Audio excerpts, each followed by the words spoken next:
Queridas y queridos audiolectores, les invito a acompañarme en una lectura que puede parecer serena por fuera, pero que arde por dentro con una llama inquietante. El monje negro de Anton Chejov es una de esas historias que no se olvida porque se mete en la piel como un zumbido persistente. Hoy quiero compartir con ustedes esta narración donde la mente, la ambición, la soledad y la percepción se cruzan en un camino que no siempre lleva a donde creemos. Chejov, que conocía como pocos el abismo silencioso del alma humana, nos entrega aquí un relato que desarma cualquier idea sencilla sobre el genio y la locura. Como siempre, prepara tu taza de café y tu atención, que lo que se viene no es solo un cuento, sino un espejo para quien se atreva a mirar con los ojos bien abiertos. Comencemos entonces con El monje negro de Anton Chejov. Capítulo 1. Andrei Vasilievich Kovrin, magíster, estaba agotado, tenía los nervios deshechos. No hacía nada por seguir el tratamiento médico. Algunas veces, mientras tomaba una copa con su amigo el doctor, éste le aconsejaba pasar una temporada en el campo, mejor dicho, toda la primavera y el verano, pero Andrei nunca le hacía caso. Pocos días después recibió una extensa carta de Tania Pesotsky que le invitaba a pasar unos días en la casa de su padre en Borisovka. Kovrin decidió ir, pero antes de hacerlo, era el mes de abril, se marchó a su tierra nativa, Kovrinka, y pasó allí 3 semanas en absoluta soledad. Cuando llegó el buen tiempo, se dirigió a la casa de campo de su antiguo tutor y pariente, Pesotsky, el famoso horticultor ruso. Desde Kovrinka a Borisovka había una distancia de unas 70 verstas y el viaje en la magnífica y cómoda calesa a lo largo de aquellos caminos tan excelentes durante la primavera prometía ser muy placentero. La casa de Pesotsky en Borisovka era muy grande, con una fachada repleta de columnas y adornada con esculturas de leones a las que se les estaba cayendo el estuco. En la entrada principal había un sirviente de librea. El viejo parque, lúgubre y oscuro, era de estilo inglés y se extendía desde la mansión hasta el río en una distancia de 1 versta, donde terminaba en un talud arcilloso cubierto de pinos, cuyas raíces desnudas parecían garras peludas. Más abajo se deslizaba un arroyuelo solitario y el murmullo de sus aguas rivalizaba con el trinar de los pájaros. En una palabra, todo invitaba al visitante a sentarse y escribir una balada. Pero los jardines y los huertos, que junto con los viveros ocupaban una extensión de unos 80 acres, inspiraban sensaciones muy distintas. Incluso durante el mal tiempo eran esplendorosos y alegres. Aquellas hermosas rosas, los lirios, camelias, tulipanes y tantas plantas floridas de toda clase y colores nunca habían sido contempladas por los ojos de Kovrin. La primavera acababa de comenzar y las variedades de flores exóticas aún estaban protegidas por campanas de cristal, pero a simple vista se veía que pronto brotarían por todas partes, formando un imperio de delicadas sombras.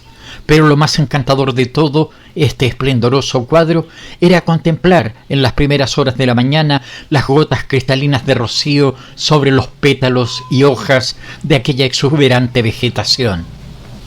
Durante su infancia, la parte decorativa del jardín, llamada despectivamente por Pesotsky el estercolero, había producido en Kovrin una impresión fabulosa. Cuántos milagros de arte, cuántas estudiadas monstruosidades, cuántas burlas de la naturaleza. Los espaldares de árboles frutales, ese peral que parecía un álamo de forma piramidal, aquellas encinas y tilos de abundante follaje, las bóvedas formadas por los manzanos, todos tenían el sello característico del dominio de la floricultura de que hacía gala su amigo Pesotsky. Incluso en los ciruelos estaba grabada la fecha, 1862, para conmemorar el año en que su amigo se consagró al arte del cultivo de plantas y flores.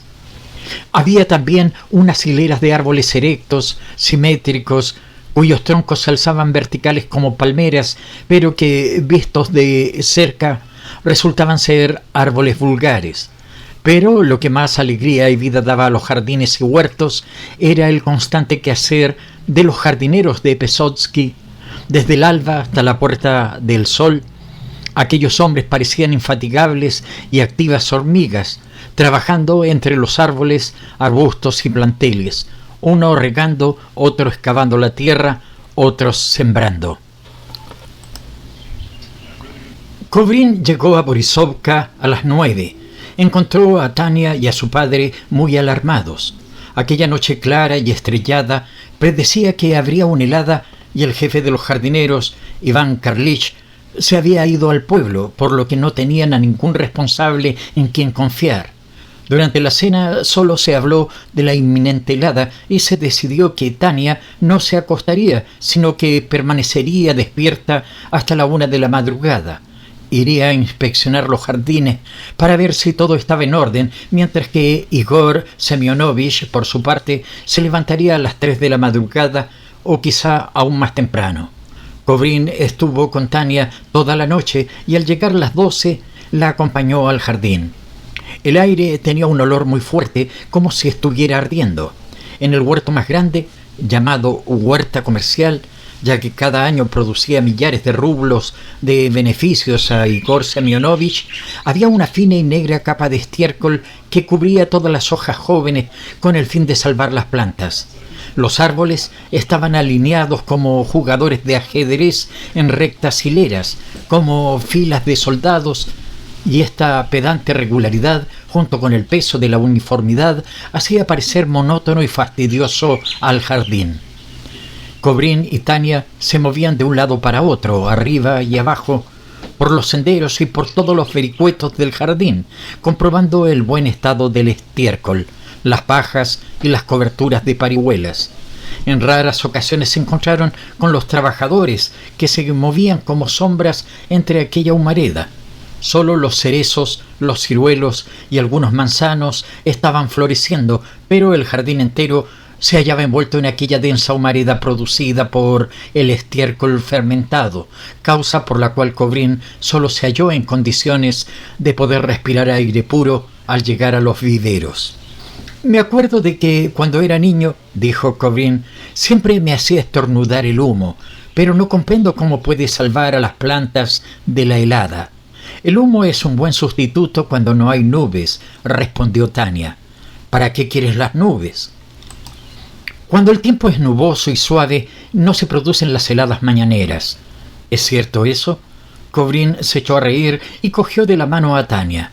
Su rostro serio, frío, sus finas y negras cejas, el rígido cuello de su chaqueta que le dificultaba girar la cabeza, su vestido bien arropado para defenderse del helado rocío y toda su figura, esbelta y ligera, le agradaba mucho. «¡Santo cielo! ¿Cuánto ha crecido esta criatura?», dijo Kovrin. «La última vez que estuve aquí, hace unos 5 años, era usted aún una niña. Era delgada, de piernas largas y desaliñada, y yo siempre me estaba metiendo con usted. ¿Cuánto cambió en 5 años?» «Sí, 5 años», repitió Tania. «Muchas cosas han pasado desde entonces. Dígame con sinceridad, Andrei», continuó ella mirándole burlonamente, «¿cree que durante todos estos 5 años se ha olvidado de nosotros? No sé cómo me he atrevido a hacerle esta pregunta. Además, después de todo, usted es un hombre libre de hacer todo lo que quiera, de llevar la vida que desee. Si tiene que ser de este modo, es natural. Pero de todas formas quiero que sepa una cosa. Hayan cambiado o no sus relaciones con mi familia, con el paso de los años, en esta casa se le considera como un miembro más. Tenemos derecho a ello». «Estoy completamente convencido de que así me consideran, Tania», respondió Kovrin. «Palabra de honor, palabra de honor. Antes me di cuenta de que se sorprendió al ver tantas fotografías suyas en nuestro hogar», prosiguió Tania. «Sin embargo, bien sabe cuánto le adora a mi padre, cuánto le estima. Usted es un erudito, no un hombre vulgar y corriente». «Sí, se ha labrado una brillante carrera. Pues bien, mi padre cree que a él le debe usted su triunfo. Deje que siga creyéndolo». Empezaba a amanecer. Cambió la tonalidad del cielo y el follaje, y las nubes comenzaron a mostrarse cada vez más claros. Los ruiseñores empezaron a cantar, y procedente de los campos llegó el grito de las codornices. «Ya es hora de irnos a la cama», dijo Tania. «Además, también hace mucho frío». Luego se acercó a Kobrin, le cogió la mano y dijo: «Gracias, Andrei, por haber venido. En este lugar no estamos acostumbrados a los grandes sucesos. Aquí la vida transcurre apacible y monótonamente, sin ningún acontecimiento descollante. Siempre los jardines, solo los jardines y nada más que jardines. Sí, una existencia muy monótona. Bosques, madera, camuesas, cardos lecheros, esquejes, podar, hacer injertos, trasplantar. Toda nuestra vida se limita a esto, ni siquiera soñamos con otra cosa que no sea manzanas y peras. Desde luego todo esto es muy útil y muy bueno, pero algunas veces no puedo resistir la tentación de desear un cambio en mi vida. Recuerdo aquella época en que usted solía visitarnos cuando venía a pasar aquí las vacaciones. Cómo cambiaba toda la casa. Parecía más fresca, más alegre, como si alguien hubiese quitado las telas que cubrían los muebles. Yo era entonces una niña, pero comprendía. Tania siguió hablando durante cierto tiempo, expresando sus sentimientos y recuerdos. De repente, a la mente de Kobrin vino la idea de que era muy posible que durante aquel verano se sentiría tan atraído hacia aquella criatura vivaraz y parlanchina que podía llegar a enamorarse de ella. Dadas las circunstancias, nada más natural y posible. Aquel pensamiento le agradó y divirtió, y mientras dirigía su mirada hacia Tania, a su mente acudieron aquellos versos de Pushkin. Oniegin, no ocultaré que amó a Tatiana locamente. Cuando llegaron a la mansión, Igor Semyonovich ya se había levantado. Kobrin no sentía ningún deseo de dormir. Se puso a hablar con el anciano y volvió con él al jardín. Igor Semyonovich era alto, ancho de hombros y grueso. Padecía de dificultad respiratoria y sin embargo caminaba a un paso tan rápido que era difícil seguirle de cerca. La expresión de su rostro era siempre la de un hombre preocupado, como si pensase que de retrasarse un minuto en hacer las cosas, todo el mundo se vendría abajo. «Y ahora, hermano, le voy a revelar un misterio», dijo Igor, deteniéndose para recuperar el aliento. En la superficie de la tierra, como puede ver, hay escarcha, está helada, pero eleve el termómetro unas yardas y verá que hay calor. ¿A qué se debe este misterio? «Confieso que no lo sé», dijo Kobrin, riendo. «¿No? Usted no puede saberlo todo. El cerebro más privilegiado de todo el mundo no puede comprender todo. ¿Todavía sigue estudiando filosofía?» «Sí», respondió Kobrin. «Siempre estoy estudiando filosofía y psicología». «¿Y no se aburre?» «Al contrario, no puedo vivir sin ello». «Alabado sea Dios», respondió Semyonovich mientras se retorcía las puntas de su poblado bigote. «Alabado sea Dios, sí. Todo eso le será útil en la vida». «Me alegro mucho, hermano, muchísimo». De repente se calló y se puso a escuchar. Sus facciones se endurecieron, echó a correr por el sendero y pronto desapareció entre los árboles, en medio de una nube de polvo y arena. «¿Quién ha sido el que ha atado este caballo al árbol?», gritó con voz desesperada. «¿Quién de ustedes, ladrones y asesinos, se atrevió a atar este caballo al manzano? Dios mío, arruinado, destruido, estropeado. El jardín está arruinado, el jardín está destruido. Oh, Dios mío». Cuando regresó junto a Kobrin, su rostro reflejaba una expresión de lástima e impotencia. «¿Qué se puede hacer con esta clase de gente?», le preguntó a Kobrin con voz quejumbrosa mientras se retorcía las manos. «Anoche Stepka trajo una carga de abono y dejó atado al pobre animal al árbol, y lo ató con tanta fuerza que ha producido unos daños irreparables en la corteza del manzano. ¿Qué se puede hacer con hombres de esta calaña? Acabo de hablarle y se ha limitado a bajar los ojos a tierra, igual que un estúpido. Este miserable debería ser ahorcado». Cuando al fin se calmó, abrazó a Kobrin y le besó en la mejilla. «Bueno, bendito sea Dios, murmuró. «Me alegro de que haya llegado, hermano Kobrin. No tengo palabras para expresarle lo contento que estoy porque vino a vernos. Gracias».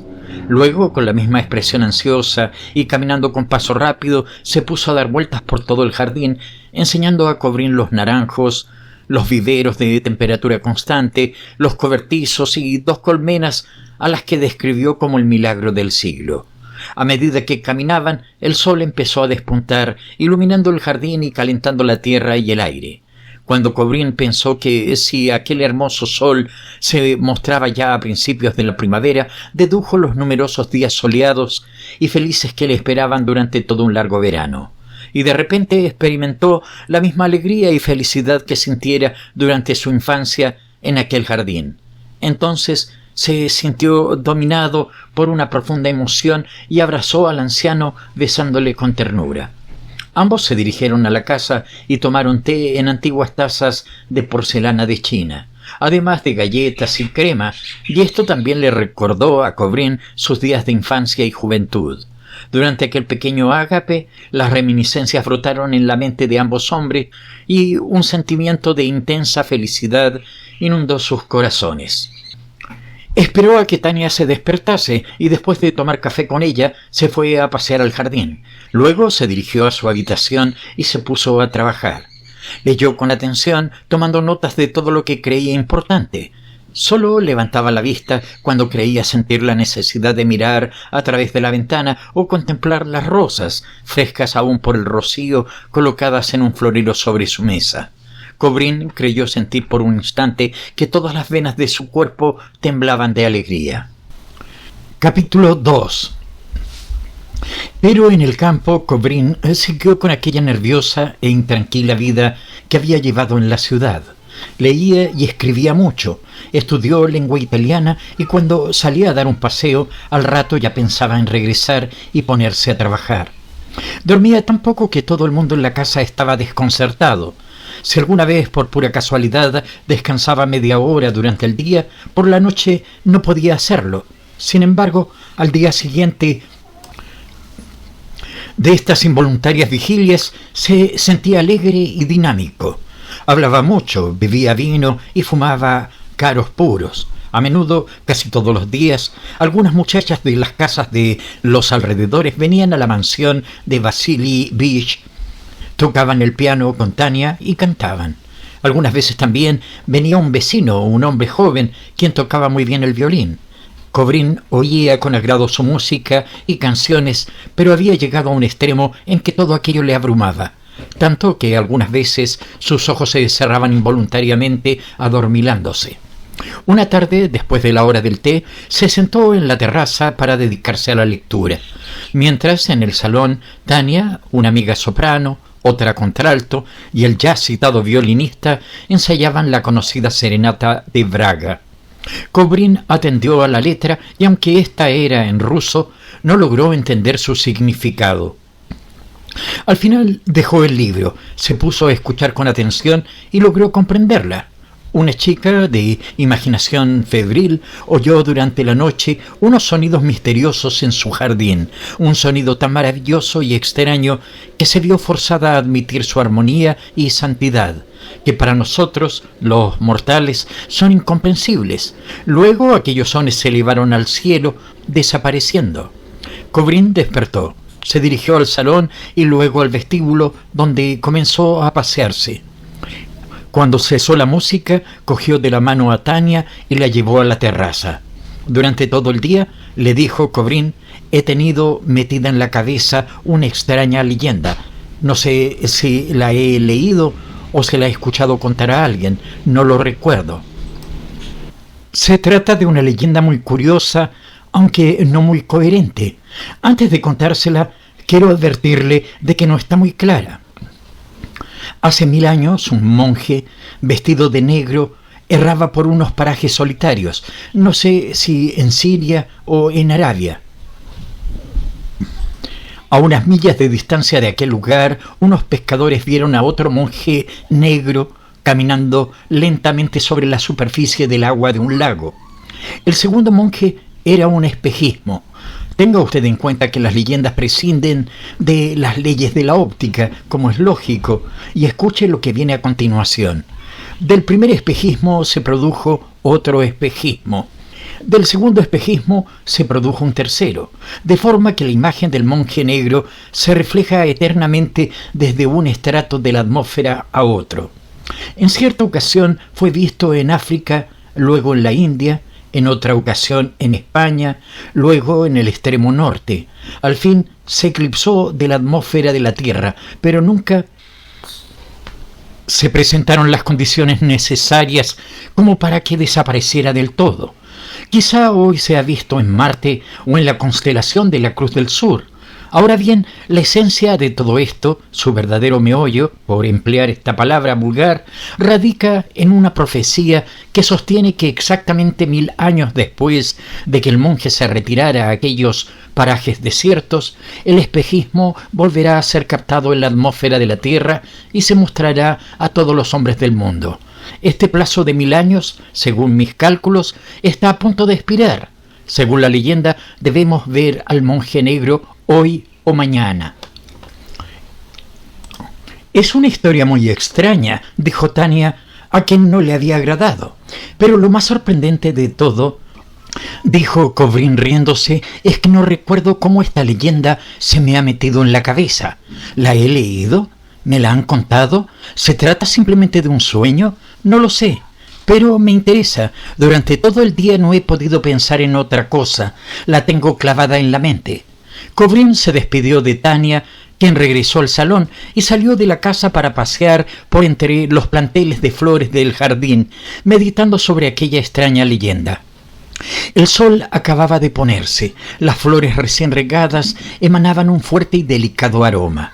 En la mansión, la música había comenzado a sonar de nuevo y a la distancia. El violín parecía producir el efecto de una voz humana.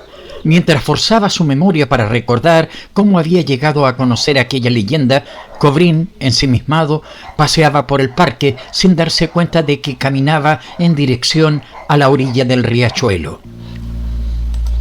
Descendió por un sendero repleto de raíces al descubierto, espantando las agachadizas y poniendo en fuga a 2 patos.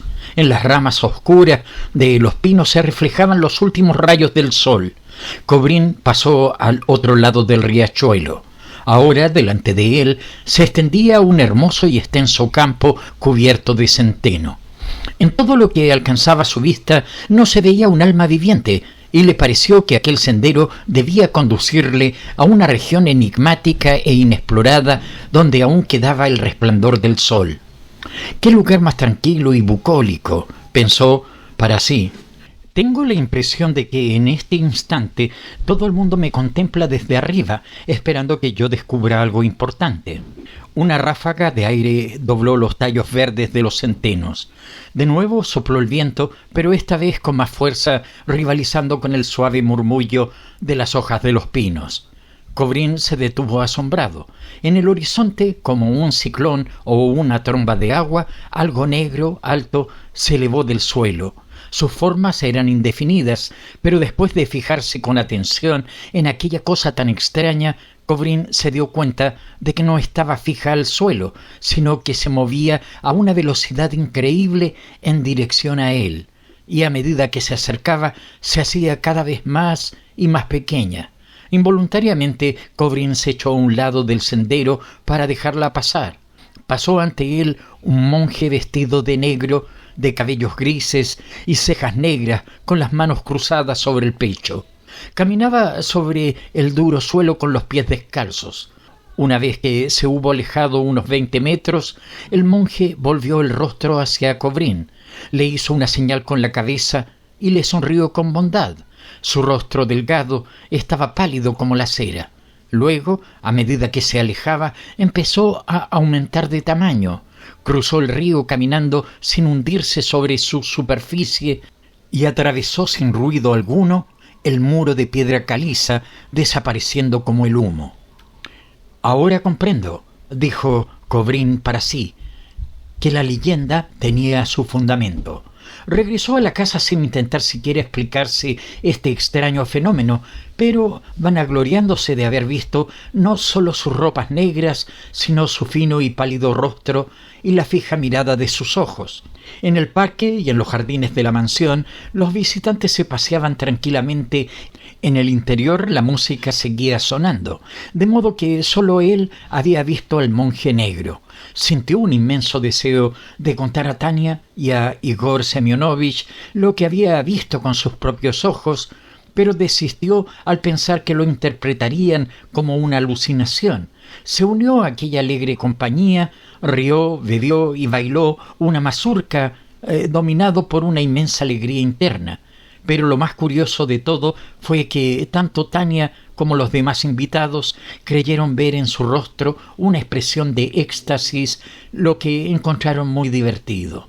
Capítulo 3. Cuando terminó la cena y todos se hubieron marchado, subió a su habitación y se echó en el diván. Había decidido reflexionar sobre el monje, aclarar aquel extraño misterio, más en aquel instante. Tania entró en su habitación interrumpiendo sus proyectos. «Aquí te traigo, Andrei», le dijo Tania, «los artículos de mi padre. Son muy interesantes. Mi padre escribe muy bien». «Espléndida idea», exclamó Igor Semyonovich, que entró tras ella en la habitación de Kovrin. «Ahora bien, no le haga caso a esta bella muchacha, aunque puede leerlos si desea dormirse. Constituyen un espléndido soporífero». «Pues según mi opinión», respondió Tania, «estos artículos son magníficos. Le agradeceré, querido Andrei, que los lea y luego convenza a mi padre para que escriba con más frecuencia. Es capaz de escribir un tratado entero de jardinería». Igor Semyonovich se echó a reír, pero luego se disculpó amablemente, alabó las cualidades de su viejo amigo y dando la razón a su hija. «Si desea leer esos artículos, querido Andrei», dijo Igor, «le aconsejo que comience con los documentos sobre Gaucher y los artículos rusos, pues de otro modo no podrá entenderlos. Antes de precipitarse en valorar mis palabras, le aconsejo que las sopese detenidamente, aunque no creo que le interesen. Bueno, ya es hora de irse a la cama, querida Tania, pues anoche dormiste muy poco». Tania salió de la habitación.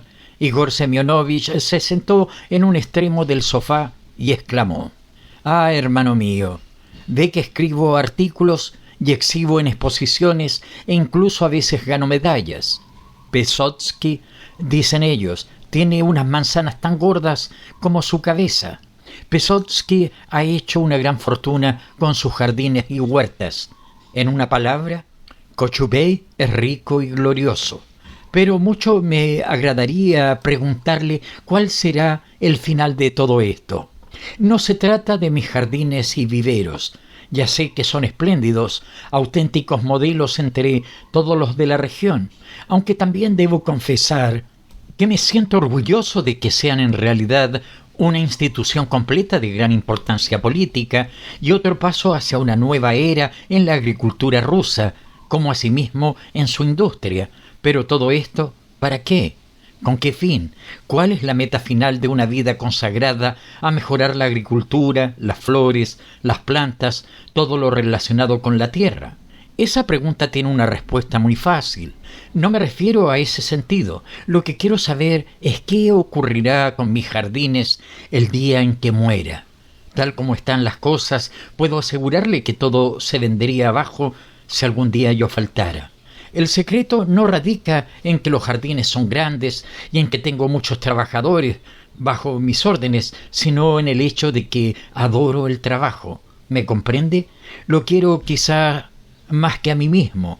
Míreme, trabajo desde que sale el sol hasta que se pone. Todo lo hago con mis propias manos. Siembro, trasplanto, riego, hago injertos. Todo está hecho por mí. Cuando alguien trata de ayudarme, me siento celoso y me vuelvo irritable hasta el extremo de parecerle rudo a muchas personas. El verdadero secreto radica en el amor, en el ojo del amo que engorda al caballo y en estar pendiente de todo y de todos.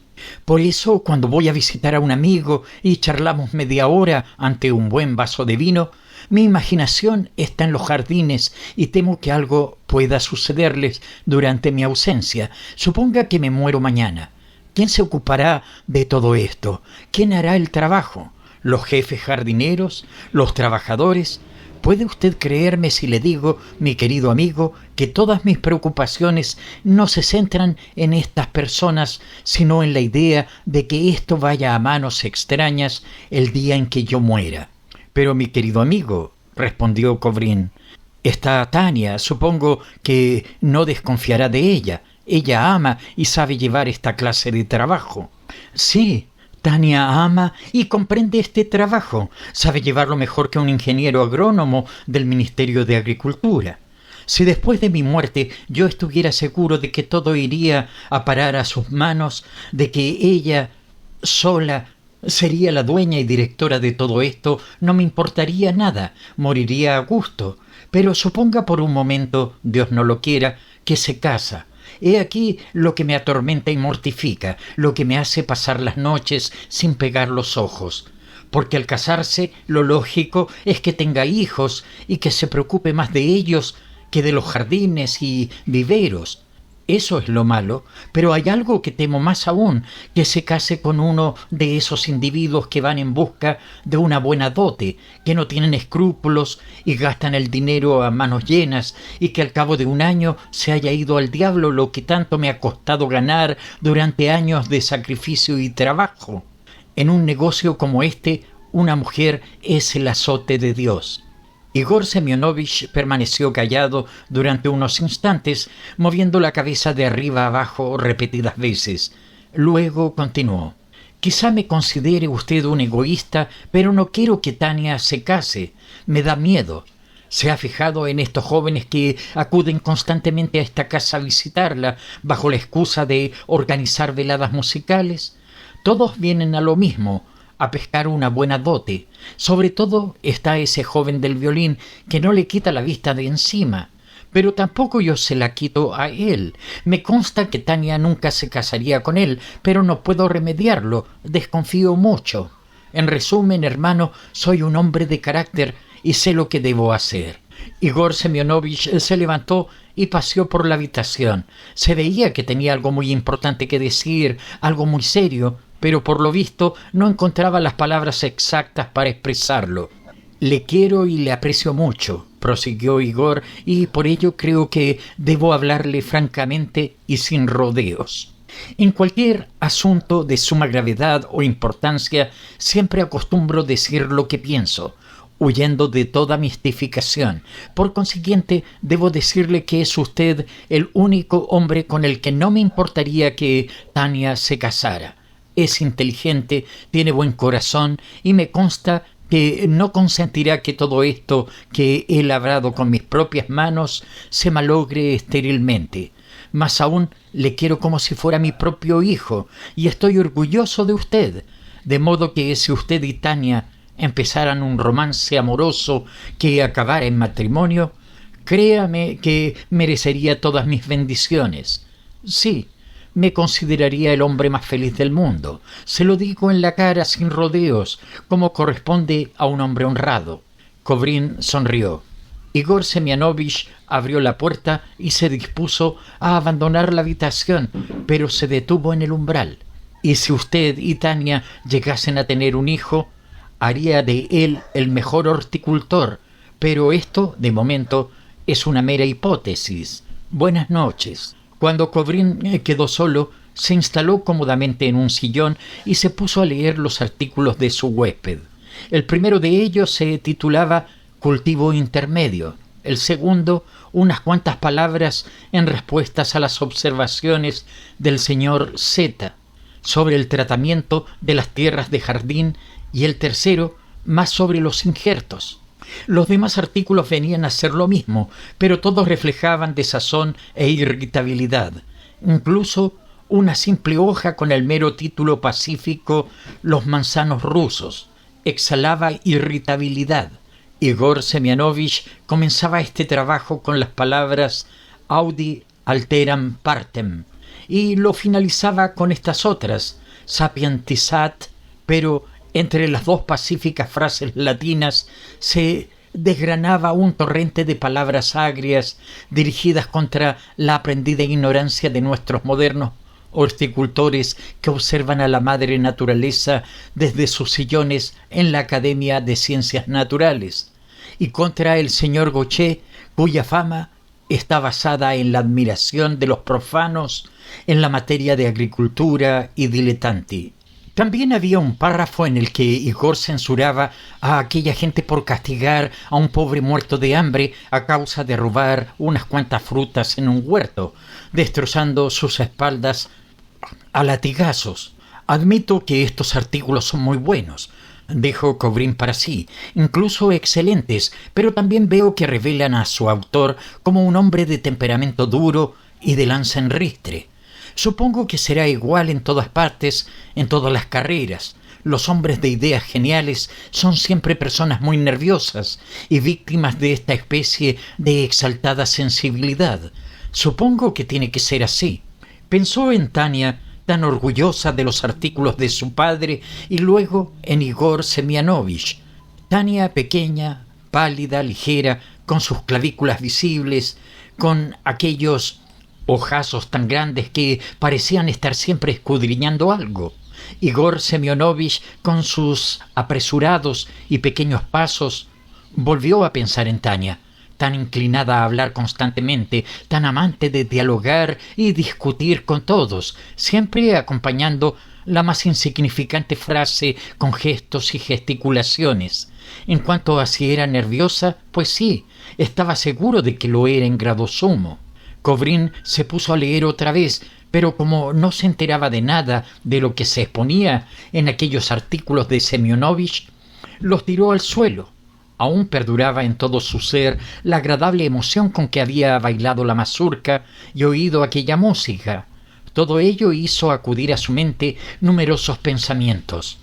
Meditó sobre lo que le había ocurrido en el campo de Centeno.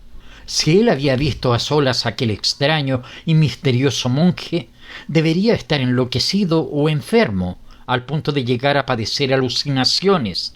Aquel pensamiento le espantó, pero no por mucho tiempo.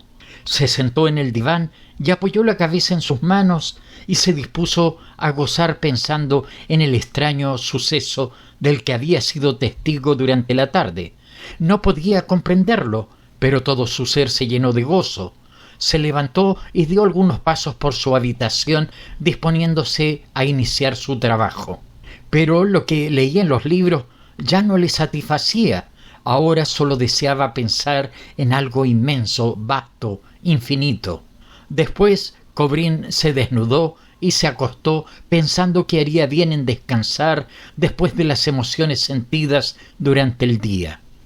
Cuando al final oyó a Igor Semyonovich dirigirse a trabajar al jardín, llamó a un criado y le ordenó que trajera una botella de vino. Bebió varios vasos. El vino le atontó y se quedó dormido. Capítulo 4. Igor Semyonovich y Tania discutían con frecuencia y se decían uno al otro duras palabras. Aquella mañana habían tenido un altercado, y Tania, después de haber estado llorando, se refugió en su habitación y se negó a bajar a desayunar y a almorzar. Pero Igor era testarudo. Al principio no hizo ningún caso de la conducta de su hija y se marchó con aire digno y solemne, como queriendo dar a entender a todo el mundo que era un hombre de ideas fijas y que para él la justicia y el orden eran lo primero en la vida, lo más importante de todo. Pero Igor era incapaz de mantener aquella actitud durante mucho tiempo, pues idolatraba a Tania. No comió nada a la hora de cenar y durante todo el día su mente había estado torturada por aquel suceso. Al final no pudo aguantar más y después de un profundo «Dios mío» que le brotó de lo más hondo de su corazón, se dirigió a la habitación de Tania y golpeó con suavidad la puerta, mientras gritaba con toda dulzura, casi tímidamente: «Tania, Tania». A través de la puerta llegó una voz llorosa, pero firme y decidida: «Déjame en paz, te lo ruego». Los incidentes sentimentales entre padre e hija repercutían no solo entre los habitantes de la casa, sino incluso entre todos los trabajadores de las plantaciones.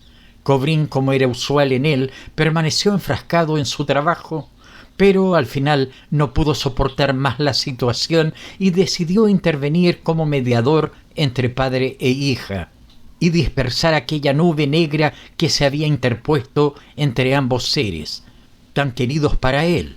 Sin dudarlo un instante más, se dirigió a la puerta de Tania, la golpeó y fue recibido. «Vamos, vamos, querida Tania, esto no está bien», empezó a decir en broma, pero dulcemente, mientras contemplaba aquel rostro femenino cubierto de lágrimas. «No es para tanto. Después de todo, son discusiones que se presentan todos los días, en todas las casas. Vamos, querida Tania, hay que saber perdonar». «¿De acuerdo?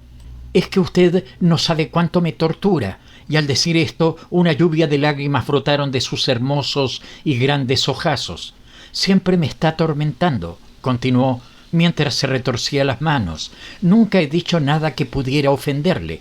En este caso, solo me limité a decir que era innecesario mantener tantos trabajadores, pues resultaba un gasto que se podía evitar con facilidad.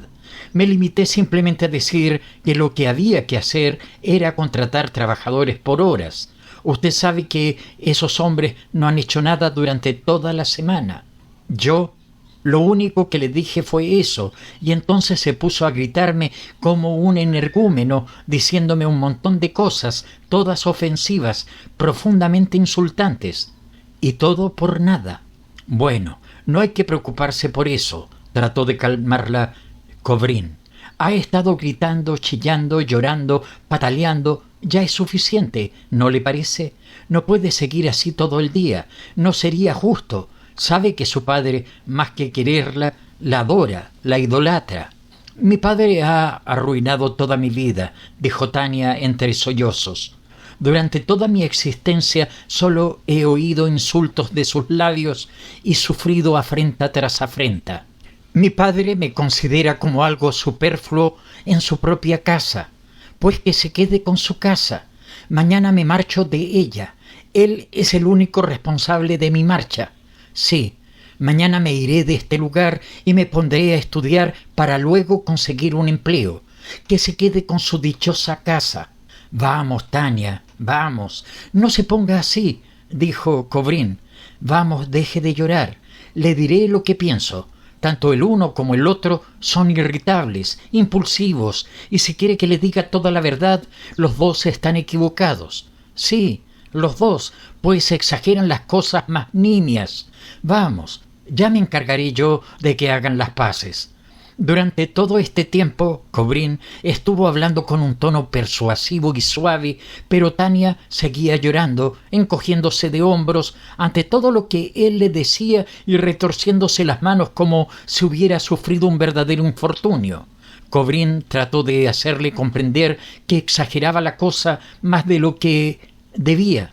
Le parecía mentira que por una cosa tan banal aquella criatura quisiera amargarse todo el día y quizá toda su existencia. Mientras la consolaba, pensó que, excepto Tania y su padre, no había nadie en el mundo que le quisiera tanto, y que de no haber sido por ellos, él, que había quedado huérfano durante su tierna infancia, habría pasado el resto de su existencia sin una caricia, sin palabras de consuelo y sin ese cariño que sólo pueden dar las personas que son de nuestra misma sangre.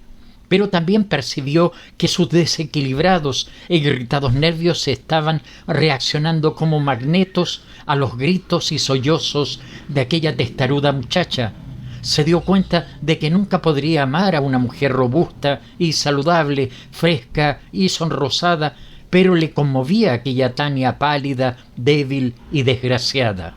Kobrin sentía un gran placer al contemplar sus cabellos sedosos y sus redondeados hombros. Se acercó más a ella y le apretó la mano, mientras con su pañuelo enjugaba las lágrimas que se deslizaban por las sonrosadas mejillas. Por fin Tania dejó de llorar, pero siguió quejándose de su padre, censurando su conducta hacia ella, lamentándose de la vida que llevaba en aquella casa, tratando de que Kobrin comprendiese la situación en que se hallaba. Luego, poco a poco, empezó a sonreír mientras afirmaba solemnemente que Dios la había castigado dándole aquel carácter tan impulsivo. Y al fin se echó a reír como una loca. Se calificó a sí misma de atolondrada e inconsecuente y salió corriendo de la habitación. Instantes después, Kovrin se dirigió al jardín. Igor Semyonovich y Tania, como si nada hubiese pasado, paseaban abrazados por el césped, comiendo pan de centeno y sal. Ambos tenían mucha hambre. Capítulo 5. Satisfecho por su papel de intermediario pacificador, Kovrin se dirigió al parque. Mientras se hallaba sentado en un banco, oyó el ruido de un carricoche y la risa de una mujer. De inmediato pensó que aquello significaba que llegaban nuevos visitantes. Las sombras cubrieron el jardín y a lo lejos se podía oír algo confusamente la música de un violín, las risas de las mujeres y el alborozado jolgorio de los jóvenes participantes en aquella fiesta. Estos detalles le hicieron recordar al monje negro, pues fue en idénticas circunstancias cuando lo vio por primera vez.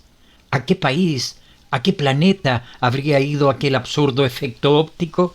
Trató de acordarse de aquella vez en que lo vio en el campo de centeno, detrás de los pinos situados en ese instante frente a él.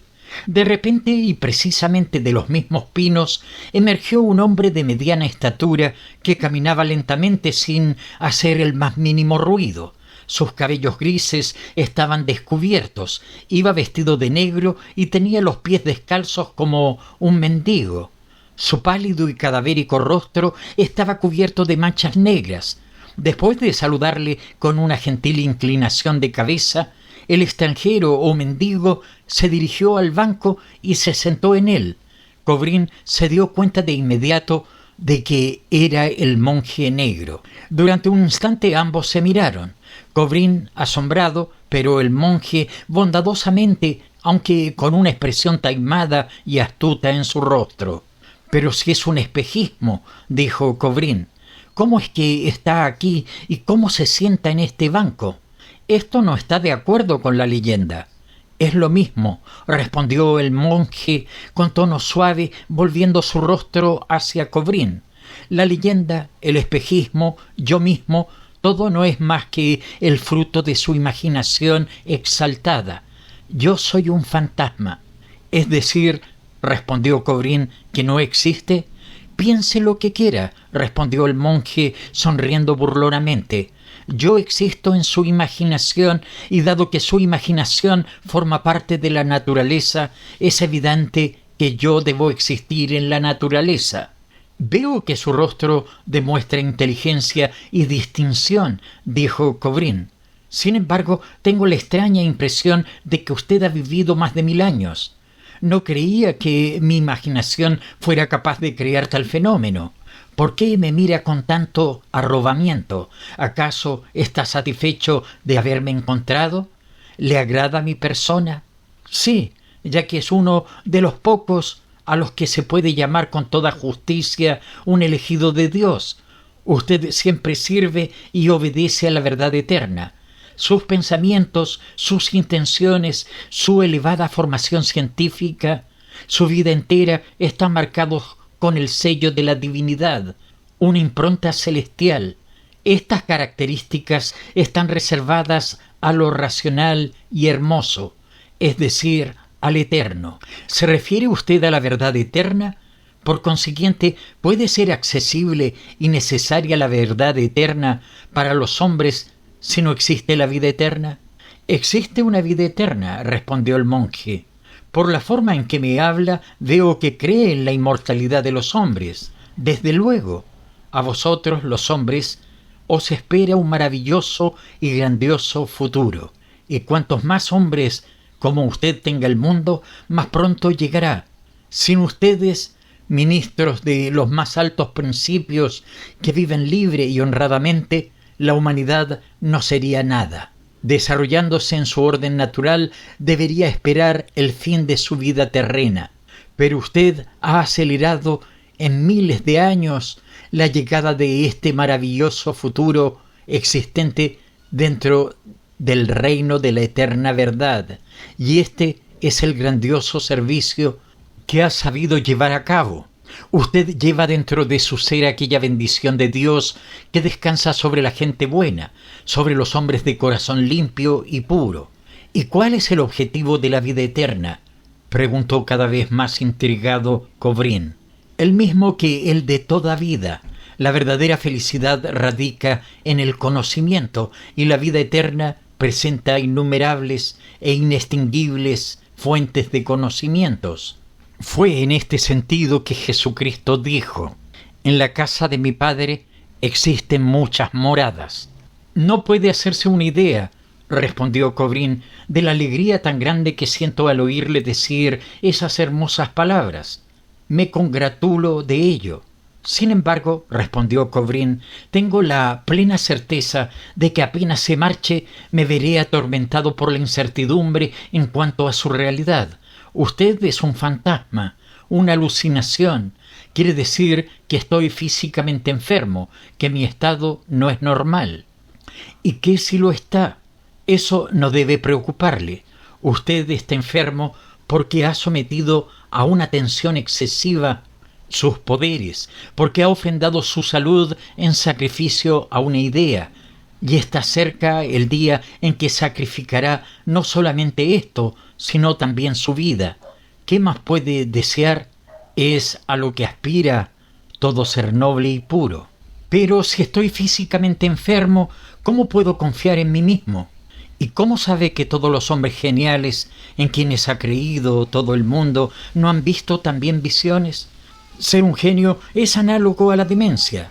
Créame, las personas saludables y normales no son más que hombres ordinarios, vulgares, corrientes, un rebaño de ganado. Los temores a las enfermedades nerviosas, agotamiento y decrepitud solo pueden tenerlos aquellos cuyos ideales en esta vida se basan en el presente. Ese es el rebaño. Sin embargo, dijo Kobrin, los romanos tenían por ideal aquello de mens sana in corpore sano. Todo lo que dijeron los romanos y los griegos no era verdad. Exaltaciones, aspiraciones, excitaciones, éxtasis, todas esas cosas que distinguen a los profetas, poetas y mártires de los hombres ordinarios son incompatibles con la vida animal, es decir, con la salud física. Se lo repito, si quiere ser un hombre saludable y normal, únase al rebaño. Qué extraño es que usted repita ahora cosas que yo pensé en tantas ocasiones, dijo Kobrin. Parece como si me hubiera estado espiando y hubiera llegado a enterarse de mis pensamientos secretos.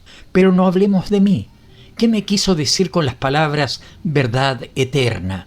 El monje no respondió. Kobrin le miró, pero no pudo ver su rostro. Sus formas se nublaron y desaparecieron.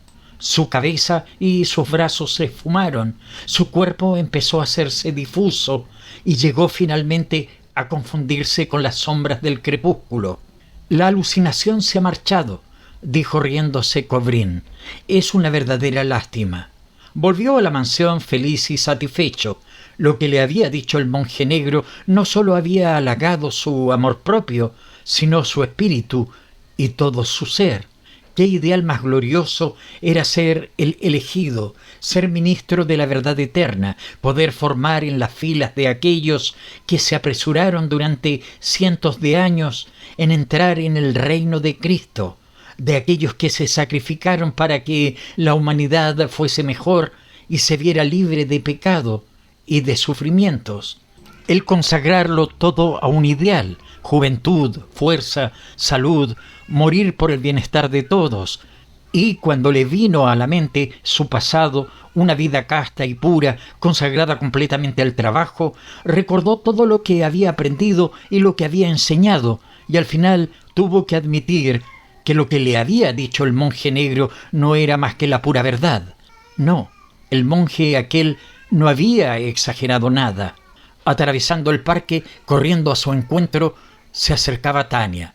Llevaba un vestido distinto al que le había visto la última vez. ¿Ya regresó?, le gritó entusiasmada, pero con cierto asombro en su cristalina voz. Estuvimos buscándole por todas partes. ¿Pero qué le ha ocurrido?, preguntó sorprendida, mirándole firmemente a los ojos, unos ojos en los que había un extraño y misterioso reflejo. Le encuentro muy extraño. Estoy muy satisfecho, querida Tania, repuso Cobrín mientras le ponía una mano sobre los hombros. Bueno, en realidad estoy más que satisfecho. Soy feliz, Tania. No encuentro las palabras exactas para decirte lo muy querida que eres para mí. Sí, Tania, estoy muy satisfecho. No puedes hacerte una idea de ello. Besó ardorosamente sus manos y continuó. Acabo de vivir los momentos más maravillosos, más felices, más encantadores de toda mi vida, algo que es imposible que pueda sucederle a un hombre sobre esta superficie terráquea. Pero no te lo puedo contar todo, ya que me tomarías por un loco, o te negarías a creerme. Deja que te hable de tu persona. Tania, te quiero. No sabes durante cuánto tiempo te he querido. El estar cerca de ti, el verte 10 veces al día, ha llegado a convertirse en una necesidad para mí. No sé cómo voy a poder vivir sin ti cuando regrese a casa. No te creo, respondió Tania. Estoy segura de que te olvidarás de nosotros a los 2 días. Somos gente modesta y tú eres un gran hombre. Estoy hablando en serio, Tania, le contestó Cobrín. Te llevaré conmigo. ¿Qué me contestas? ¿Vendrás conmigo? ¿Serás mía? Pero qué tonterías estás diciendo, Andrei, dijo Tania tratando de reír. Pero la risa no brotó de sus labios. En su lugar se ruborizó, empezó a respirar aceleradamente y luego se puso a caminar con paso rápido por el parque. No pienso, nunca he pensado en esto, nunca pensé que podría ocurrir esto, continuó Tania juntando las manos como en un acto de desesperación. Cobrín se acercó más a ella y con aquella misma expresión extraña en su rostro trató de convencerla, diciéndole apasionadamente: yo anhelo un amor que tome posesión de todo mi ser, de toda mi alma, y ese amor solo tú puedes dármelo. Soy feliz. ¡Cuán feliz soy! Tania estaba asombrada y confusa y no sabía qué decir. Fue tanta la emoción que le produjeron las palabras de Cobrín que parecía haber envejecido 10 años. Pero Cobrín la vio más hermosa que nunca y, arrastrado por la pasión que le dominaba, gritó como en éxtasis: ¡qué hermosa eres, querida Tania! Capítulo 6. Cuando Igor Semyonovich se enteró no solo del noviazgo repentino de Tania, sino también de su próximo matrimonio, se puso a dar pasos agigantados por la estancia, tratando de coordinar sus ideas y dominar su agitación. Se retorcía las manos y las venas de su cuello parecían tan amoratadas como las violetas que cultivaba en sus viveros. Ordenó que engancharan los caballos en su carricoche y se ausentó de la casa. Tania, al ver cómo fustigaba los caballos y se cubría las orejas con su gorra de cuero, comprendió lo que le pasaba a su padre. Se encerró en su habitación, cerró la puerta y lloró todo el día. En los huertos, los melocotones y las ciruelas estaban a punto de madurar. El empaquetado y envío de tan delicada mercancía a Moscú requería la máxima atención, como asimismo jaleo y bullicio. Teniendo en cuenta el intenso calor de verano, cada árbol tenía que ser regado. El procedimiento era muy costoso en aquella época, tanto por el tiempo empleado como por la energía que se debía gastar. Aparecieron los sempiternos gusanos, que los trabajadores y hasta Igor Semyonovich y Tania mataban apretándolos con los dedos, a disgusto de Cobrín, a quien asqueaba ese acto repugnante. También había que tener en cuenta los cuidados prodigados a las frutas que madurarían en otoño y de la que habría gran demanda desde las ciudades, como lo demostraba la gran correspondencia que recibían. En el momento en que todos estaban más atareados, cuando parecía que nadie disponía ni de un segundo libre, empezaron las labores en los campos, privando a los viveros de flores de la mitad de sus floricultores. Igor Semyonovich, tostado por el sol, nervioso e irritado, galopaba de un lado para otro, ahora a los jardines, luego a los campos, mientras gritaba con todas las fuerzas de sus pulmones que aquel trabajo le estaba haciendo pedazos y que terminaría pegándose un tiro en la sien para acabar de una vez por todas. Por encima de todo estaba el ajuar de Tania, al que la familia Pesotski atribuía suma importancia. Toda la casa parecía un hormiguero, ruido de máquinas de coser y de tijeras, vapor de agua producido por las planchas de hierro, aparte de los caprichos de la nerviosa y escrupulosa modista. Y para colmo de males, cada día llegaban más visitas y todas debían ser atendidas, alimentadas y alojadas. Sin embargo, el trabajo y las preocupaciones pasaban desapercibidos en medio de la inmensa alegría que inundaba toda la extensa mansión.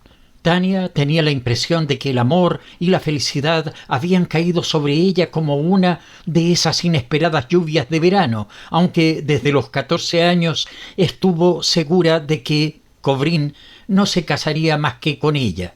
Se hallaba en un estado de eterno asombro, duda y desconfiaba de sí misma. En un momento se hallaba tan contenta que pensaba que volaría al cielo y se sentaría sobre las nubes para rezarle a Dios, pero instantes después pensaba que pronto llegaría el otoño y debería abandonar la casa de su infancia y a su padre.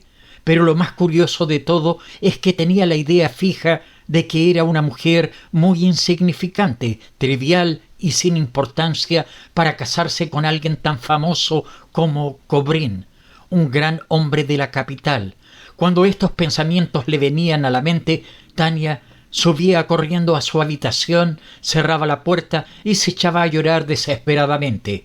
Pero cuando estaban presentes los visitantes, decía que Kobrin era muy guapo, que todas las mujeres iban detrás de él y que por ello la envidiaban, y en ese instante su corazón se hallaba tan repleto de orgullo y de gozo que daba la impresión de haber conquistado el mundo entero. Cuando Kobrin le sonreía a alguna mujer, los celos la devoraban, se echaba a temblar y subía a su habitación, cerraba la puerta y volvía a echarse a llorar. Pero este estado de nervios se extendía a todo lo que hacía durante el día. Ayudaba a su padre mecánicamente, sin fijarse en los papeles, los gusanos, ni en si los trabajadores cumplían con sus faenas, sin siquiera darse cuenta del paso del tiempo. Igor Semyonovich se encontraba casi en el mismo estado de espíritu.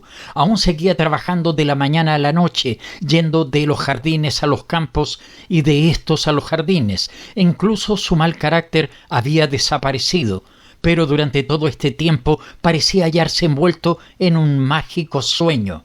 Dentro de su robusto cuerpo parecían luchar dos hombres. Uno, el verdadero Igor Semyonovich, el cual, cuando oía decir a un jardinero que se había producido algún error en las plantaciones, se volvía loco por la excitación y se tiraba de los pelos. Y el otro, el irreal Igor Semyonovich, era un hombre que en medio de una conversación ponía su mano sobre el hombro del jardinero y balbuceaba emocionado: «Puedes decir lo que te plazca, amigo mío, pero la sangre es más espesa que el agua».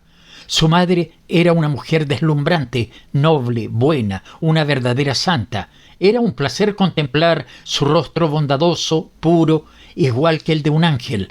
Pintaba maravillosamente, escribía poesías, hablaba 5 idiomas y cantaba. Pobrecita mía, su alma reposa en el cielo. Murió tuberculosa. El irreal Igor Semyonovich hacía un gesto afirmativo con la cabeza al pronunciar estas palabras y después de unos momentos de silencio proseguía. Cuando él era aún un muchacho, camino de ser un hombre hecho y derecho, daba gusto verlo por la casa con aquel rostro de ángel, de mirada bondadosa y expresión noble. Su mirada, sus movimientos, su forma de hablar, todo era tan gentil y gracioso como su madre. Y cuán inteligente era. No es por nada que tiene el título de magíster, no señor. Se lo ganó, no se lo regalaron. Pero espere un poco más, querido Iván Karlich, y ya verá lo que será dentro de 10 años. Pero al llegar a este extremo, el real Igor Semyonovich se acordaba de sí mismo, se cogía la cabeza entre las manos y rugía como un toro. «Malditos demonios, condenada escarcha, me han arruinado, me han destruido. El jardín está arruinado, el jardín está destruido». Kobrin seguía trabajando con su habitual tenacidad, sin apenas darse cuenta del bullicio que reinaba en la casa. El amor solo vertía aceite en las llamas.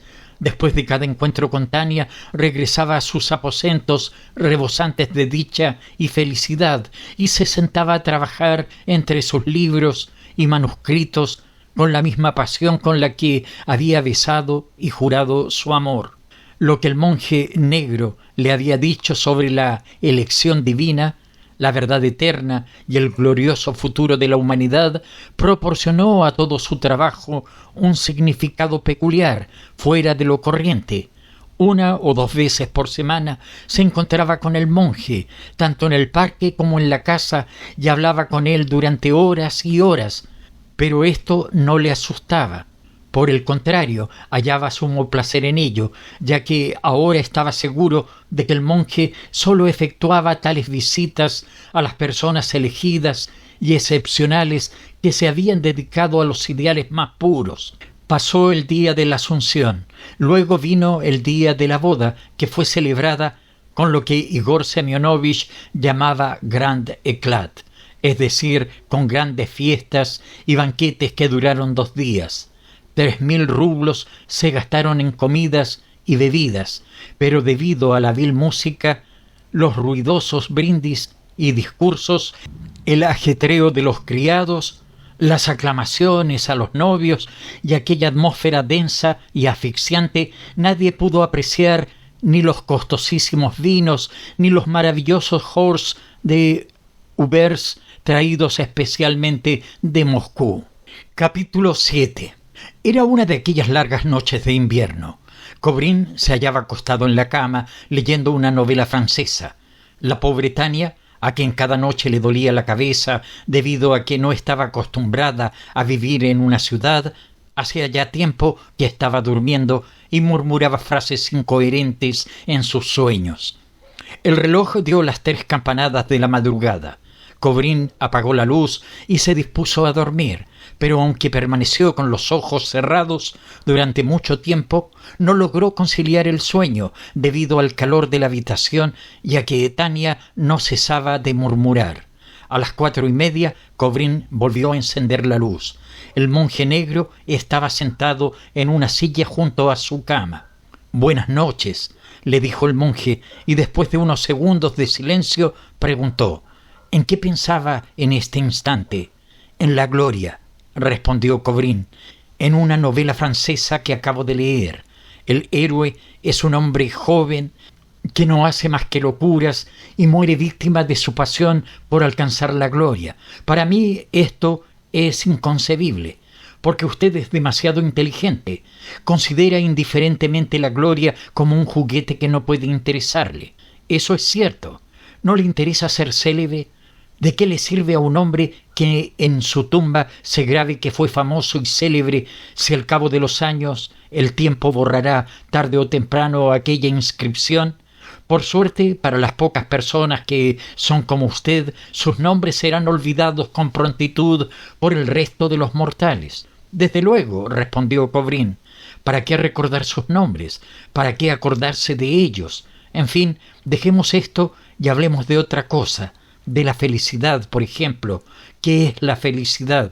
Cuando el reloj dio las 5, Kobrin se hallaba sentado en el borde de la cama, con los pies apoyados en la alfombra, mirando hacia el monje y diciéndole: «En tiempos remotos los hombres se asustaban de su felicidad, por muy grande que ésta fuese, y para aplacar a los dioses depositaban delante de sus altares su querido anillo de boda.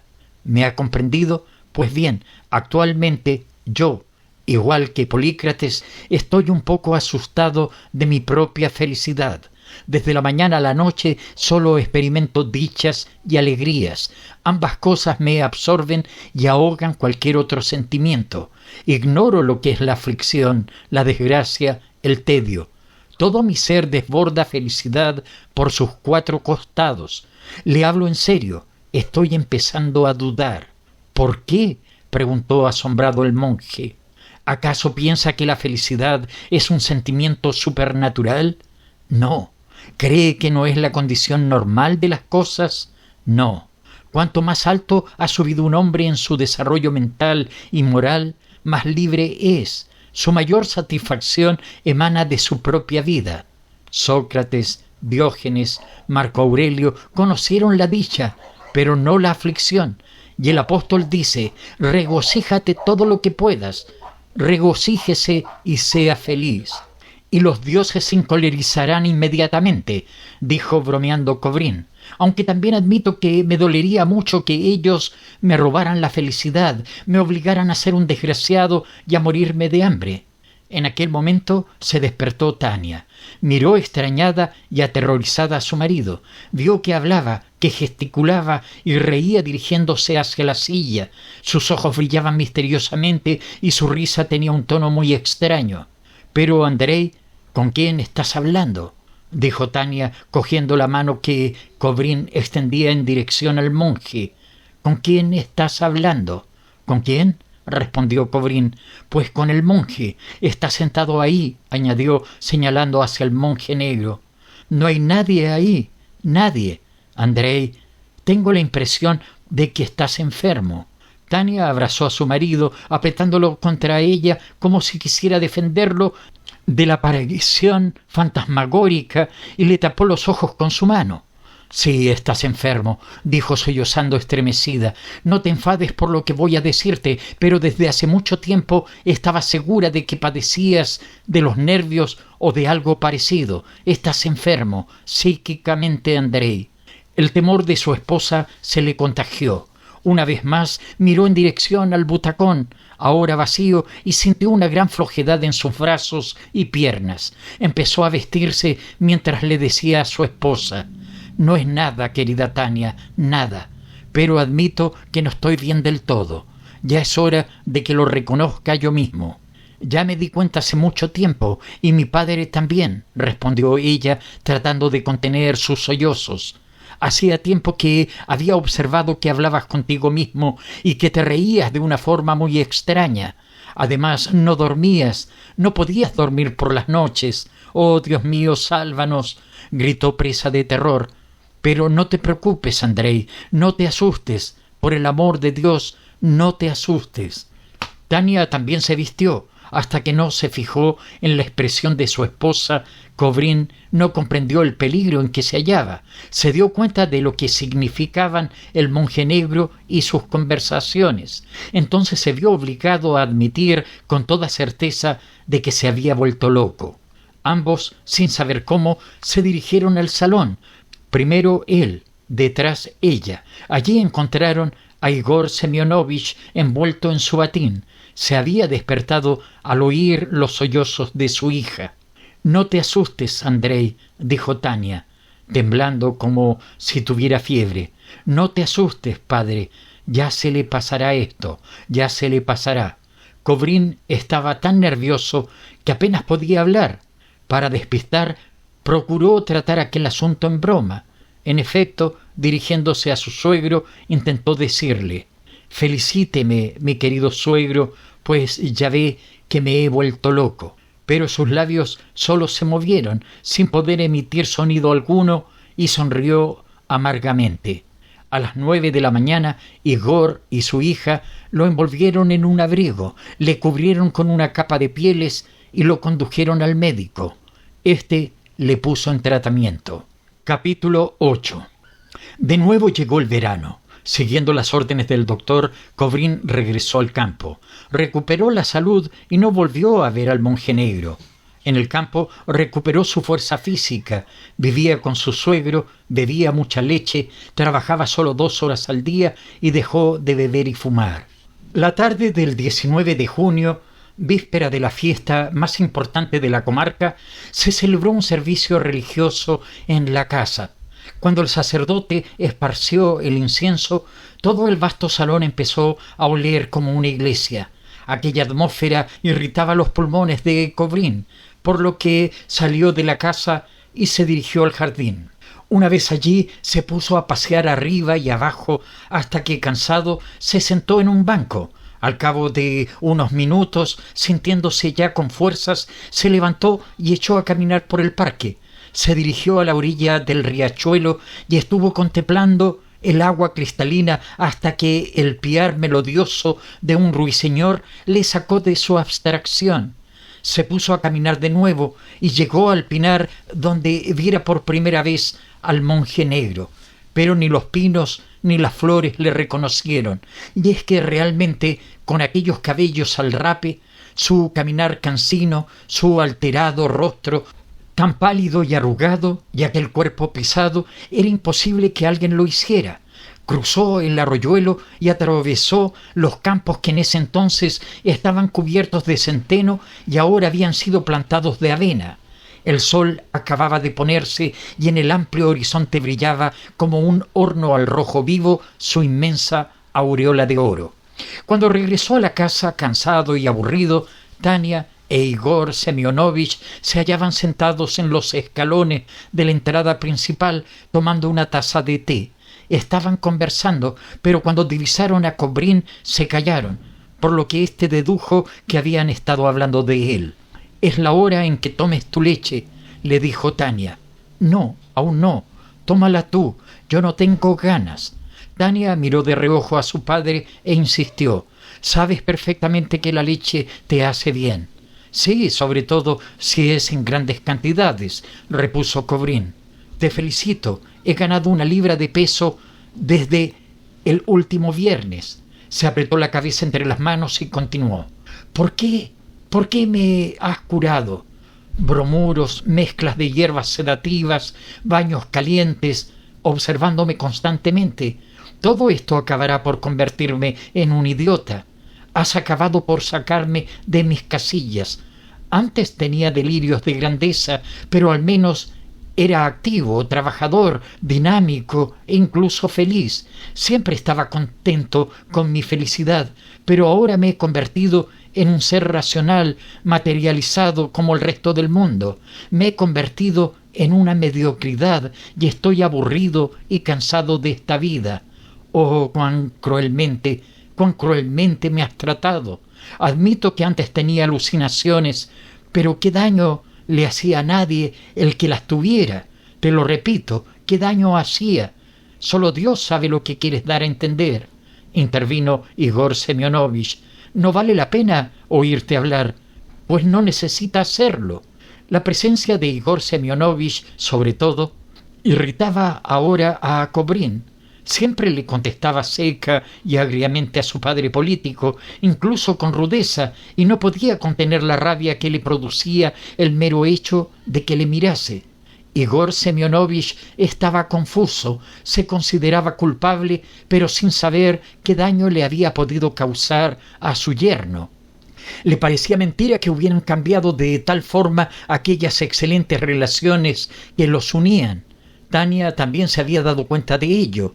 Cada día era más claro para ella que las relaciones entre su padre y su esposo iban de mal en peor, que su padre se había hecho más viejo y que Kobrin cada vez era más intratable y nervioso.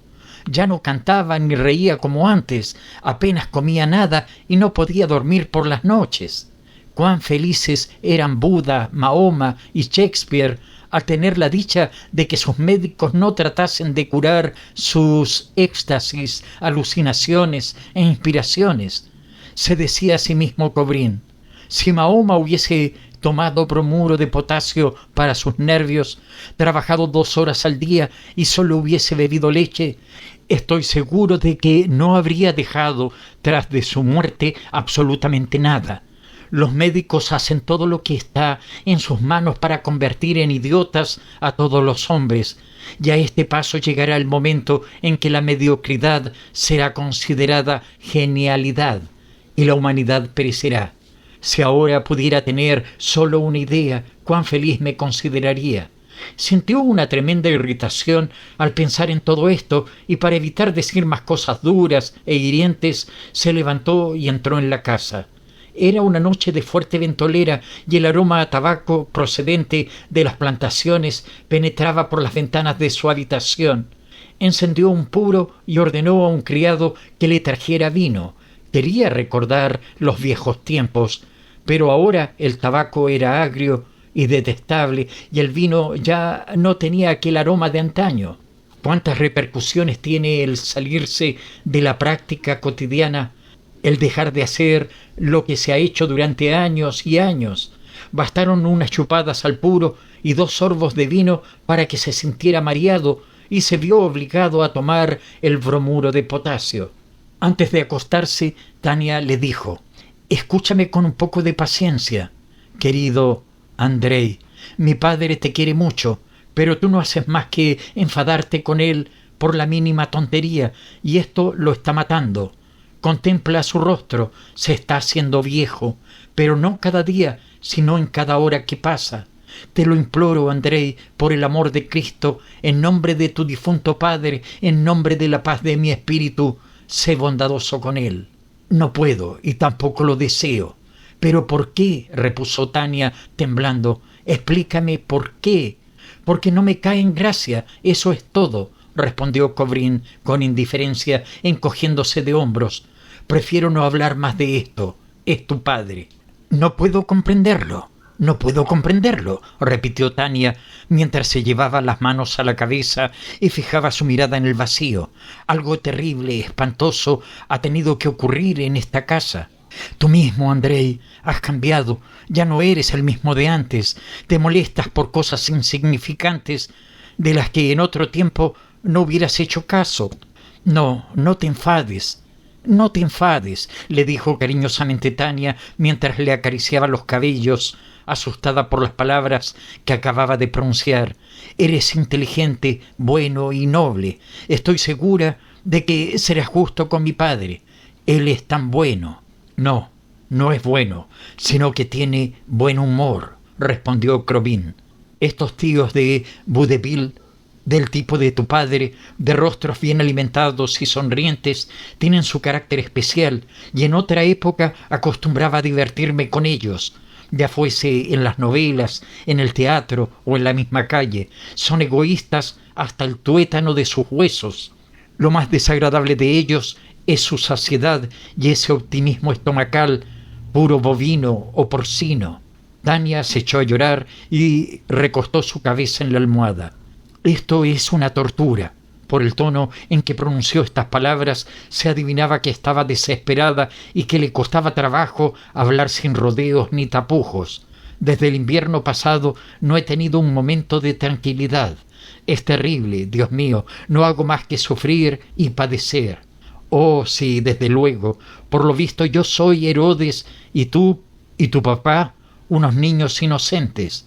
En aquel momento la cara de Kobrin le resultó repugnante y desagradable. La expresión de odio y furor era ajena a ella. Incluso observó que algo faltaba en su rostro. Aunque a su esposo le habían cortado el cabello, no era aquello lo que le hacía parecer extraño. Tania sintió un deseo intenso de decir algo insultante, pero se contuvo y, dominada por el terror, abandonó el dormitorio. Capítulo 9. Kobrin consiguió una cátedra libre en la universidad. El día de su primera lección como profesor fue fijado para el 2 de diciembre y una nota a tal efecto fue colocada en el tablón de anuncios de los pasillos de la universidad. Pero cuando llegó esta fecha, las autoridades académicas recibieron un telegrama en el que Kobrin les comunicaba que no podía cumplir con aquel compromiso debido a su enfermedad. Empezó a escupir sangre de la garganta. Al principio fue eventual, de tarde en tarde, pero más adelante los escupitajos sanguinolentos se convirtieron en torrentes de sangre. Se sintió horriblemente débil y cayó en un estado de somnolencia. Pero esta enfermedad no le asustó, pues sabía que su difunta madre había vivido con ella durante 10 años. Los médicos también aseguraron que no había ningún peligro y le aconsejaron que no se preocupara, que llevara una vida normal y que hablara poco. Al llegar el mes de enero tampoco pudo ocupar la cátedra por el mismo motivo y en febrero Ya era muy tarde, pues el curso estaba avanzado. Por consiguiente, todo fue pospuesto para el año próximo. Ya no vivía con Tania, sino con otra mujer, mucho más vieja que él, y que lo cuidaba como si fuera su hijo. Tenía un carácter pacífico y obediente, y por ello, cuando Bárbara Nikolayevna hizo los trámites necesarios para llevarlo a Crimea, Kovrin consintió en ir, a pesar de que sabía que el cambio de clima y lugar le haría daño. Llegaron a Sebastopol un atardecer y se quedaron allí para descansar, pensando marchar al día siguiente a Yalta. Ambos estaban agotados por el viaje. Bárbara tomó un poco de té y se fue a la cama, pero Kovrin no se acostó. Una hora antes de tomar el tren había recibido una carta de Tania que no había leído, y pensar en ella le producía agitación. En el fondo de su corazón él sabía que su matrimonio con Tania había sido un error. También aceptaba que había hecho bien en alejarse de ella, pero no podía dejar de admitir que haberse ido a vivir con esta nueva mujer lo había convertido en un pelele entre sus manos, y se sintió vejado. Al contemplar la letra de Tania en el sobre, recordó lo injusto que había sido con ella y con su padre. Evocó aquella tarde en que, presa de un ataque de nervios, cogió todos los artículos de su suegro, los hizo añicos, los arrojó por la ventana y contempló cómo el viento los arrastraba, depositándolos en las hojas de los árboles y las flores del jardín. En cada página había creído ver unas pretensiones desmedidas, una manía de grandeza y un carácter frívolo. Esto le había producido tal impresión que se apresuró en escribirle una carta en la que confesaba su culpa. En cuanto a Tania, debía admitir que había arruinado su vida. Recordó que en cierta ocasión había sido terriblemente cruel con ella, al decirle que su padre había desempeñado el papel de casamentero y le había insinuado que se casara con ella, y que cuando Igor Semyonovich se enteró de esto, penetró en su habitación enfurecido como un toro salvaje y tan enloquecido que después de echarle en cara que había pisoteado su honor, ya no pudo murmurar una sola palabra, como si le hubiera cortado la lengua. Tania, viendo a su padre en aquel estado, se puso a gritar como una loca y cayó desvanecida al suelo. Sí, admitía que se había comportado como un ser monstruoso y repugnante. Se dirigió al balcón, abrió la puerta y se sentó en la terraza. Desde el piso inferior de aquella posada llegaban gritos y algarabías. Seguramente estaban festejando algo importante. Kovrin hizo un esfuerzo, abrió la carta de Tania y tras regresar a la habitación se dispuso a leerla. Mi padre acaba de morir. Por esto estoy en deuda contigo, ya que has sido tú quien le ha matado. Nuestras plantaciones están arruinadas, están administradas por extraños. Lo que mi padre siempre temió ha sucedido. Esto también te lo debo a ti, ya que eres el culpable de todo. Te odio con toda mi alma y deseo que pronto te mueras. Solo Dios sabe cuánto estoy sufriendo, solo Él sabe el dolor que me destroza el corazón.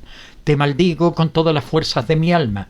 Creí que eras un hombre excepcional, un genio, por ello te amé, pero me demostraste que solo eras un loco. Kovrin no pudo seguir leyendo, rompió la carta y tiró al suelo los pedazos. Se hallaba dominado por el agotamiento y la desesperación. Al otro lado del biombo dormía Bárbara Nikolayevna. Podía oír su respiración. Aquella carta le había aterrorizado. Tania le maldecía, le deseaba que se muriese. Miró hacia la puerta, como temiendo que por ella entrara aquel poder desconocido que durante 2 años había arruinado su vida y la de quienes le habían rodeado. Por experiencia sabía que cuando los nervios se desataban, lo mejor era refugiarse en un trabajo, de modo que cogió su cartera de mano y sacó una compilación que había pensado acabar durante su estancia en Crimea, si se aburría con la inactividad. Se acomodó frente a la mesa y se puso a trabajar en aquella compilación, creyendo que sus nervios se calmaban poco a poco. Luego pensó que para conseguir aquella cátedra de filosofía había debido estudiar durante 15 años. Llegado a los 40, trabajado día y noche y padecido una grave enfermedad, sobrevivido a un matrimonio frustrado, había sido culpable de 1000 injurias y crueldades que le torturaba recordar. Sí, tenía que admitir todo esto. Había sufrido y había hecho sufrir solo para ser una mediocridad. Sí, se dio cuenta de que era una mediocridad y lo aceptó así, pensando que cada hombre debe estar satisfecho con lo que realmente es. Pero había muchas cosas que no podía olvidar. Los trozos de la carta de Tania, esparcidos por el suelo, avivaron más aún su tortura psíquica. Se agachó y los recogió, lanzó aquellos fragmentos por la ventana. Se sintió dominado por el terror y tuvo la extraña sensación de que en aquella posada no había ningún ser viviente excepto él. Se dirigió al balcón. Desde allí se divisaba la bahía, con sus aguas tranquilas y las luces de los barcos. Hacía calor y bochorno y por un instante pensó lo agradable que sería bañarse en aquellas aguas. De repente, debajo de su balcón, oyó la música de un violín y el canto de 2 mujeres. Eso le hizo recordar una escena lejana, allá en las plantaciones de Igor Semyonovich. La letra de aquella canción se refería a una muchacha enferma imaginativa que oía por la noche en su jardín unos sones misteriosos y hallaba en ellos una armonía y un tono de santidad incomprensibles para nosotros los mortales. Cobrín se cogió la cabeza entre las manos, su corazón dejó de latir y el mágico y misterioso éxtasis, olvidado hacía ya mucho tiempo, volvió a temblar en su corazón. Una columna alta y negra, como un ciclón o una tromba marina, apareció en la costa opuesta. Se deslizaba con increíble velocidad en dirección a la posada. Luego se hizo más y más pequeña, y Cobrín se apartó para dejarle paso. El monje, aquel monje de cabellos grises, cejas negras y pies desnudos, con las manos cruzadas sobre su pecho, pasó junto a él y se detuvo en el centro de la habitación. «¿Por qué no me creyó?», preguntó en un tono de reproche, mirándole a los ojos.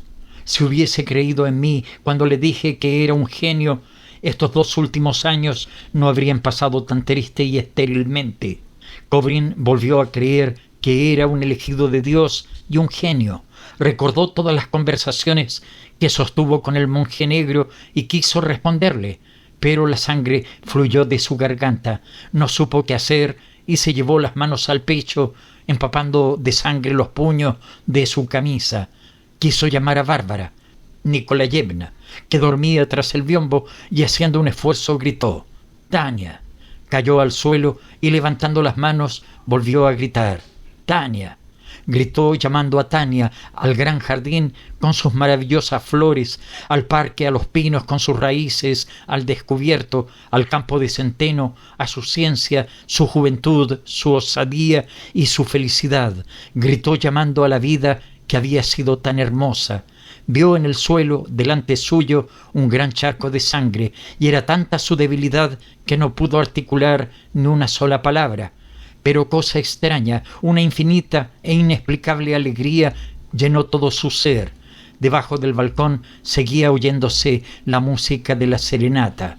El monje negro se acercó a él y le susurró al oído que era un genio y que moría porque su débil cuerpo había perdido el equilibrio y no podía servir más de cobertura de un genio.